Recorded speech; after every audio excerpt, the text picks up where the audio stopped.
Hi, welcome back to Educator.com. Today we're going to finish up our talk about critical reading by getting an understanding of how we can approach the reading passages themselves, how we can actually read through just the passages. Legal disclaimer, test names are the registered trademarks of the respective owners. Said owners are not affiliated with Educator.com. The College Board was not involved in the production of and does not endorse this course. For many students, the hardest part about passage-based reading isn't answering the questions, it's just making sense of the passage in the first place. Either they have difficulty making it all the way through it, or really understanding what's going on, or something else, but it's something about the passage, not really about answering questions about the passage.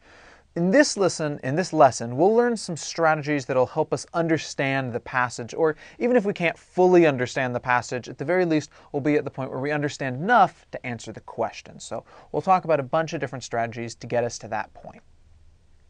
First, though, you want to stay positive. The SAT is stressful, right? Sometimes stress makes people doubt themselves and your abilities. Don't let the SAT shake you up. Don't let it freak you out if you wind up doing badly on one or two. You can read. You are able to read, and you can do well on this test, and you can do well at lots of things.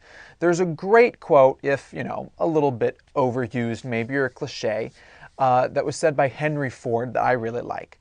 Whether you think you can or you think you can't, you're right. So what does that mean? It means that if you believe that you're going to be able to make it through it and do it, you think that you're going to be able to understand this reading, then you're going to be able to read it. You will be able to make it through it. But if you know that you're not going to be able to, that you know you can't make it through and there's no way you're going to do it, well, then you're never really going to try. And it's the question of whether you try or not that determines how you do, not this can I definitely, can I not.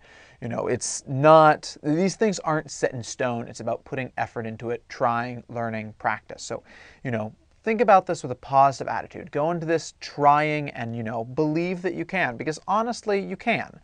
I mean, think about it. By this point, you've been working on reading for 10 years, probably way longer, right?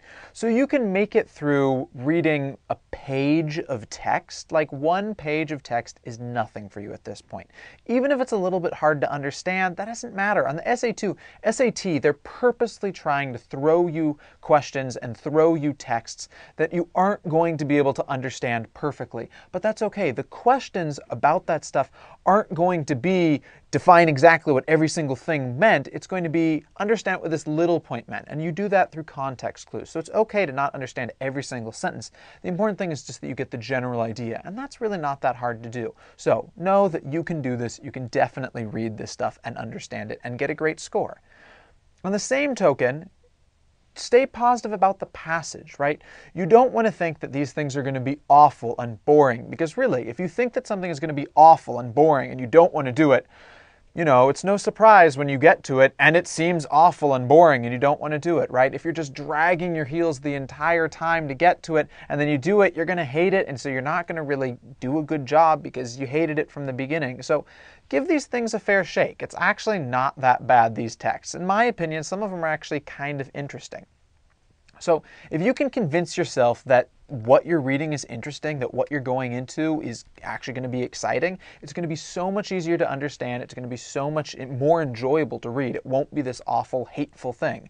Now, some of the texts you might find a little bit boring, but even if that's the case, try to get yourself pumped up for it. Try to be excited about reading this thing.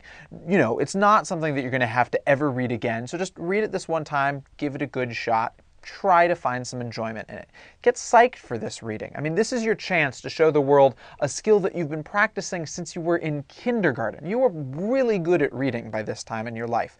And so, you're going to just trounce this thing. You're going to do great. So honestly, if some of the passages seem a little bit boring to you, it's okay, because you're still going to do great. And honestly, some of them are interesting. You'll be able to make it through this, and you actually might find yourself enjoying some of the passages and thinking they're kind of interesting.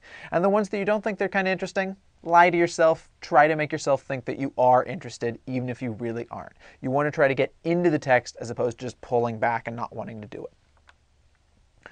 So what makes reading hard? Why is reading hard sometimes? So, the two main reasons, the two obstacles to reading, the first one's really obvious. It's understanding the text, right? If you don't understand what you're reading, if the words that you're reading don't really make sense, well, it's no surprise that you don't understand the reading, that you can't make it through it. So understanding, that's first and foremost.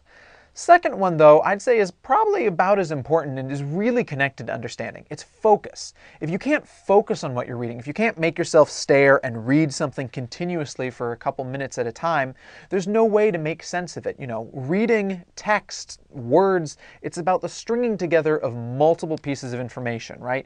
You know, one word on its own, I mean, it has a meaning, but it doesn't do anything. It doesn't convey that much information. It's because we string them together to a line of pearls into a sentence, and then that line of pearls comes up multiple times, and we make multiple sentences, and multiple sentences makes a paragraph, and multiple paragraphs makes an argument.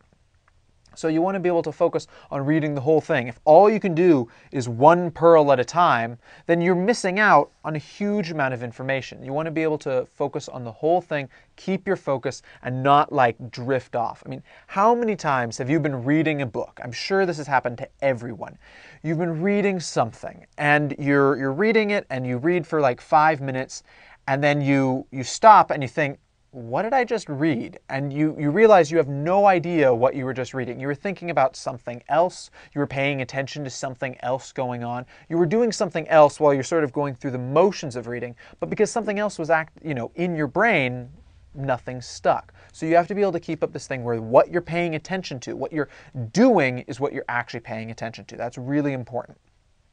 So let's explore some strategies so you can actually, make sense of the text and keep focused while you read. So let's get some strategies that will solve both our understanding and focus problems for us.